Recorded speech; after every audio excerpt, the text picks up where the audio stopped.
We got games, games, and more games. Let's talk.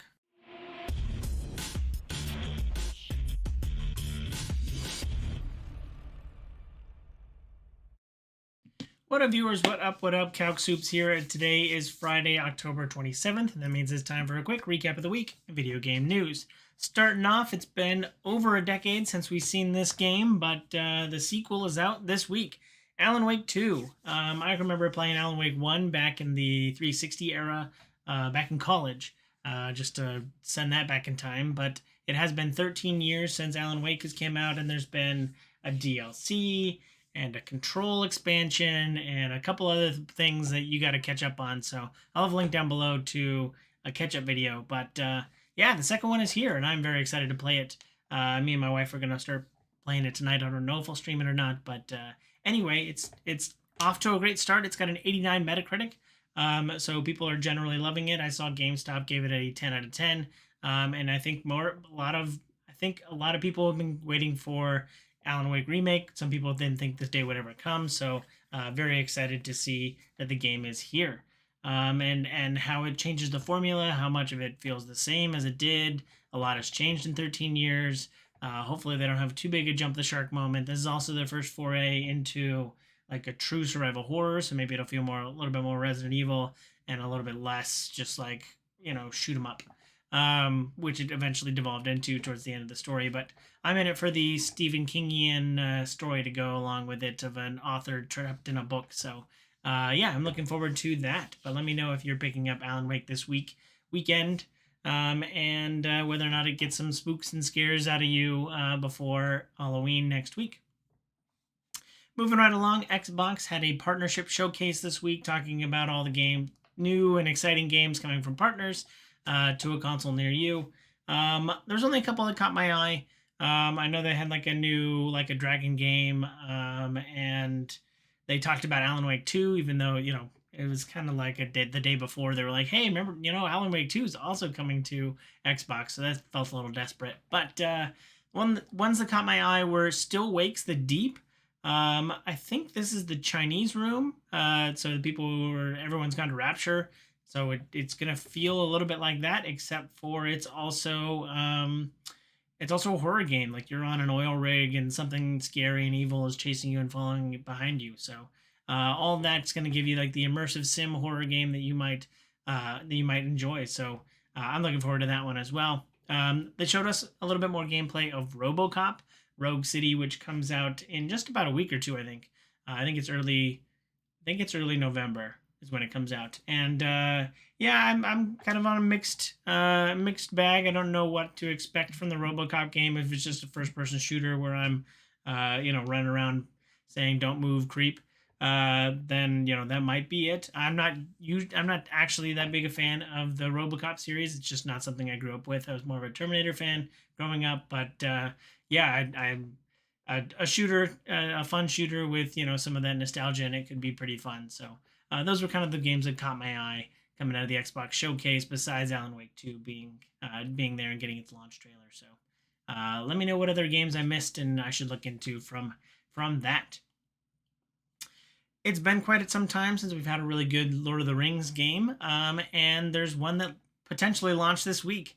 Lord of the Rings Return to Moria. I think a lot of us have been excited for this. A survival game set in the the Tolkien world. Sounds like a pretty good idea.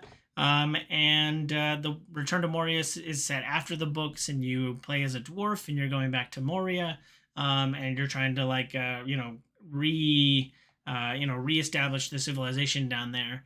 And you can play with up to 8 of your friends on a server, and all of that sounds really good, except for the fact that it's got a 54 Metacritic right now. And I've seen a bit of gameplay. I think I might still be able to convince some friends to play it, but probably not as many as I would like.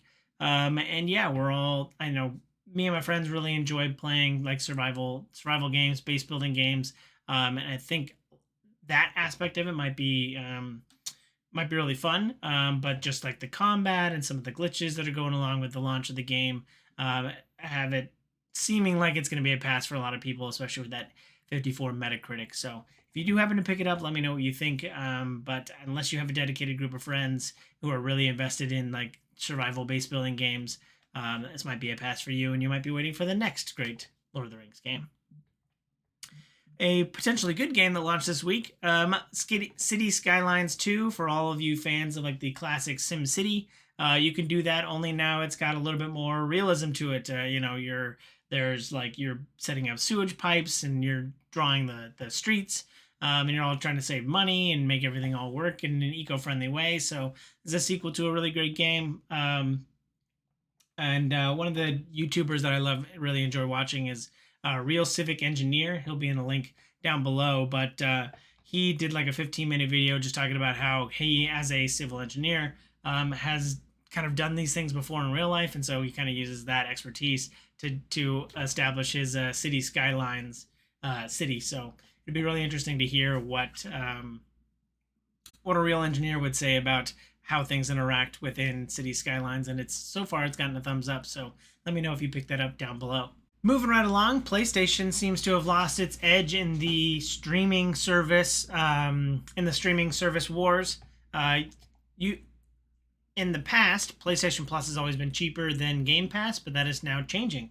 PlayStation Plus, or at least the premium version of it, has a price increase by $40, so I believe it'll cost $120, just like Xbox Game Pass costs every month for the $120 a year. So PlayStation Plus is increasing in price, and in the article that I read, they even talked about why they won't have day one games, why they won't have day one like games on it. So I think this is, I'm, as someone who isn't subscribed to PlayStation Plus Premium, I'm curious what people think of this. I only have the basic one just for using online multiplayer, but without the streaming part, and now with price being parity, I think Game Pass has always kind of been the superior streaming service, game streaming service, monthly fee service, but I'm curious, kind of with this price hike, whether or not people will, drop their PS Plus down, whether or not the games they've put on PS Plus have been worth it in the past. So, very curious what people think of this. If you could play Spider-Man 2 with PS Plus right now, regardless of price, I bet people would be paying for it. But other than a specific window like this, I'm curious if people are going to be paying this month to month. And especially with a pretty significant price increase. Twitch is seeing a lot of its biggest streamers leaving a lot lately, and I think a lot of people are attributing this to their simulcast policy. So people want to be able, streamers want to be able to stream on YouTube and the new upcomer Kick as much as possible, be able to stream on them all at once. And so Twitch is changing its policy. It's already lost some of the big names, but it's changing its policy to hopefully kind of stop that hemorrhage as it goes out. So let me know if you've been streaming simultaneously. I have never, as a streamer myself, I have never interacted with those with the simultaneous casts. I have thought about it. I think I have a bigger community on YouTube than I do on Twitch. So I figured potentially I could do the simulcast, and then Kick's kind of come out of nowhere and is actually starting to kind of make a little bit of waves, especially considering their subscription percentage fees taken out is only like 5%, so the streamer gets 95% of the revenue, which I think is really enticing for streamers to switch over to Kick. But yeah, I think Twitch is trying to, still the biggest platform, still trying to figure out how to keep as many people as possible, and potentially loosening up those simulcast policies could potentially help. Moving right along, talking more about the merch that's come out this week. Always excited to see more merch coming out. There's a Mario plush that came out in celebration of Super Mario Wonder, so you can actually get a Mario version or an Elephant Mario plush for just about $20. I'll have a link down below for you to check that out. And that kind of brings up a pretty good point of there wasn't any Super Mario Wonder amiibos, at least not that I know of, which is pretty interesting to have a Nintendo launch, especially a major first party like Mario, not coming out with a specific set of amiibos, and that the only way you can show off your love of the game is through this third party plush. So pretty curious, or maybe this is first party. I didn't know. I didn't check whether or not this is official Nintendo or not. But a Super Mario plush is the only way you can get your favorite elephant version of Mario. So I thought that was pretty interesting that they didn't have amiibos associated with those as well. Speaking of merch and good things to buy, I saw an I Am 8-Bit collection from a specific publisher that I know and love. Annapurna's got a collection going up on I Am 8-Bit. You get like a dozen games, some of the really good ones like Edith Finch, Solar Ash, Kentucky Route Zero. A lot of really good games. If you know Annapurna, you know what their good games are. And you get all of those games as well as like a cool bag and a couple. I think they're all in physical version. All of that for $200. So if that sounds great, if you are a big fan of Annapurna and the games they put out, you should probably check that out. So I'll have a link down below in the description to check that out. And yeah, I think the one thing I would warn against is I Am 8-Bit. It says it's supposed to launch Q4 of this year, which we're already kind of halfway through. But they have been late in the past, at least anything that I purchased from I Am 8-Bit. So maybe don't expect to put that under the Christmas tree for those Annapurna fans this year. Next, we got a few more TV shows that are coming out this year. I am very curious if Netflix knows the irony of making a reality competition show based on the Squid Games, in that the entire point of the Squid Games is like this anti-capitalistic, eat the rich kind of story, and then turning that into a reality competition show. Now, based on the success of Squid Games, I don't think I could have expected anything less, but I'm just very curious if Netflix realizes the irony. Also, the show is coming out soon, so that's why it's kind of been hitting the feeds, and I've been very curious about the irony associated with people volunteering to be on the Squid Games, since the whole point of the show was kind of that you didn't want to be on it, and even if you win, there's a cost to it. So yeah, I just came into my feed this week, and so I'm very curious if people will be watching the Squid Games competition show. Last but not least, came across my feed and I had to talk about it.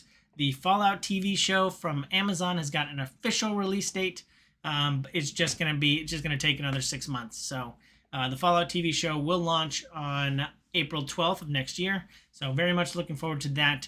But that is quite a ways away. So I don't want to get too excited because there have been a lot of delays in the industry recently, especially with all the strikes and stuff. So I don't know how any of that will affect it, but very much looking forward to the Fallout TV show coming April of next year. That's it for this week. Let me know if you feel I forgot anything down below in the comments. But as always, thanks for watching. I hope you enjoy this content. If you do, please follow, like, and subscribe to me on YouTube and Twitch so you can see more great content like this. I'll have links down below in the description. Thanks again. I hope you have a super day. I hope you have a super week. And I hope you have a super day. Bye.